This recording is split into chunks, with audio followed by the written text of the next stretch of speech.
భూమి మీద నుంచి దాదాపు 22,000 అడుగుల ఎత్తులో, సముద్ర మట్టానికి సుమారు 7,000 మీటర్ల ఎత్తులో, హిమాలయాల మధ్య ఎన్నో రహస్యాలను తనలో ఇమిడ్చుకోవడమే కాకుండా హిందువుల ఆరాధ్య దైవమైన పరమశివుడు నిలయంగా పేరొందిన ప్రాంతం కైలాస పర్వతం. అసలు ఏంటి కైలాస పర్వతం? దీని చుట్టూ అల్లుకున్న మిస్టరీ ఏంటి? కైలాస పర్వతం స్వయంభూగా అవతరించింది.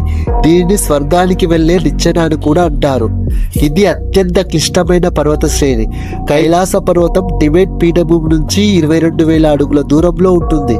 దీనిని చేరుకోవడం చాలా కష్టంతో కూడుకున్నది. సముద్ర మట్టానికి దాదాపు 6,656 మీటర్ల ఎత్తులో, అన్ని పర్వతాల్లో త్రిభుజాకారంలో కాకుండా 4 ముఖాలతో ఉంటుంది పర్వతం. ఎన్నో రహస్యాలను, ఎన్నో మతస్థుల నమ్మకాలను తనతో కలుపుకొని చరిత్ర కందని పుస్తకంలా సాగుతుంది ఈ శిఖరం. కైలాస పర్వతం చూడటానికి ఓ పిరమిడ్ లా అనిపిస్తుంది. కైలాస పర్వతం సహజ నిర్మాణం కాదని, అతీంద్రియ శక్తుల కారణంగా ఏర్పడిన పిరమిడ్ అనే వాదన చాలా చోట్ల వినిపిస్తుంది. కైలాస పర్వతం 100 రహస్య పిరమిడ్లతో నిర్మితమైందని అంటారు. ఇంతవరకు ఎవరు కూడా కైలాస పర్వతాన్ని ఎందుకు ఎక్కలేకపోతున్నారంటే, కైలాస పర్వతాన్ని అధిరోహించడానికి ఇప్పటి వరకు ఎంతో మంది ప్రయత్నించినా వాళ్ళ ప్రయత్నాలేవి ఫలించలేదు.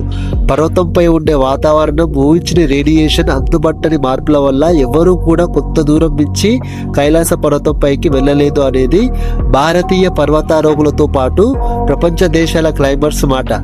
దానికి తోడు పర్వతం నిట్ట నిలువుగా ఉండటం వల్ల దానిపైకి ఎక్కడం కూడా చాలా కఠినంగా ఉంటుంది. ఇక ఇంకొంతమంది ధైర్యం చేసి పర్వతంపై ఎక్కడానికి ప్రయత్నించినా కొంత దూరం వెళ్ళగానే అంతు చిక్కని మార్పులు కలిగేవట. ముఖ్యంగా నావిగేషన్ కూడా పనిచేసేది కాదట. శరీరంలో కూడా విచిత్రమైన మార్పులు రావడం మొదలవుతాయట. 2 వారాల్లో పెరగాల్సిన గోళ్ళు, జుట్టు కేవలం 12 గంటల్లో పెరిగిపోతాయట. ముఖంపై కూడా ముడతలు పడతాయట. శరీరం స్కుచించినట్లు, వృద్ధాప్యం వచ్చినట్లు అనిపిస్తుందట.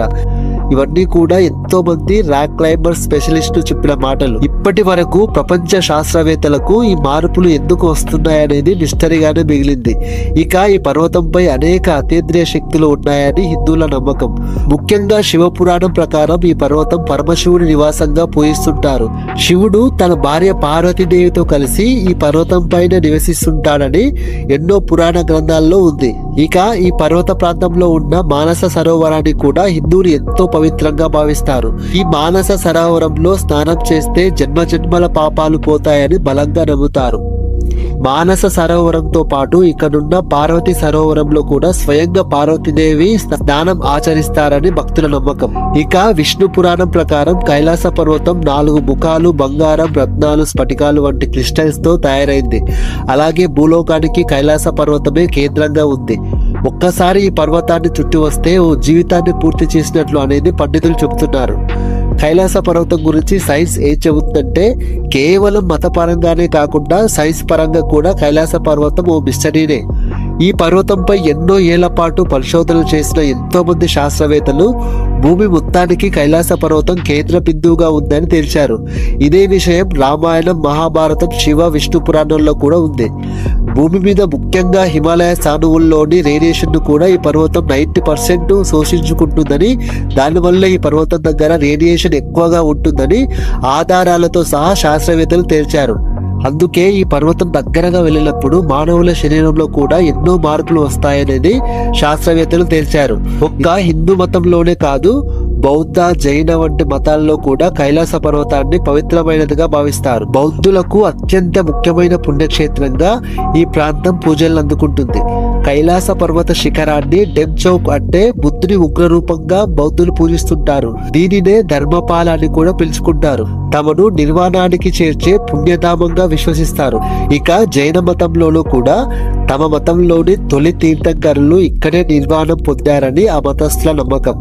సిక్కుల్లో కూడా తమ మత గురువైన గురునానక్ ఇక్కడే ధ్యానం చేశారని నమ్ముతారు. కైలాస పర్వతం చుట్టూ ఎన్నో అంతు చిక్కని రహస్యాలు దాగి ఉన్నాయి. కైలాస పర్వతం చుట్టూ పురాతన మఠాలు, గుహలు ఉన్నాయని చెబుతారు.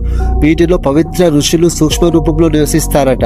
కొద్ది మంది అదృష్టవంతులు మాత్రమే ఈ గుహలను చూడగలరని చెబుతారు. అందుకే ఈ పర్వతం పైకి ఎక్కడాన్ని ఈ మతాల వారంతా వ్యతిరేకిస్తారు.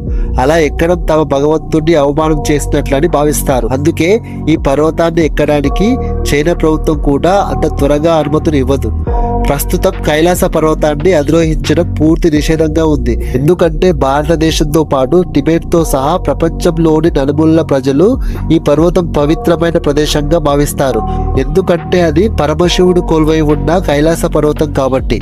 ఫ్రెండ్స్, కైలాస పర్వతం గురించి ఎన్నో ఇంట్రెస్టింగ్ విషయాలు తెలుసుకున్నారు కదా ఫ్రెండ్స్. ఈ వీడియో నచ్చితే ఖచ్చితంగా లైక్ చేయండి ఫ్రెండ్స్. అలాగే మీ ఫ్రెండ్స్ అండ్ ఫ్యామిలీకి ఈ వీడియోని షేర్ చేయండి. మన ఛానల్ని ఎవరైనా ఫస్ట్ టైం చూసినట్లయితే ఛానల్ని సబ్స్క్రైబ్ చేసుకొని పక్కనే ఉన్న బెల్ ఐకాన్ని ప్రెస్ చేయండి. Thanks for the watching. జై హింద్.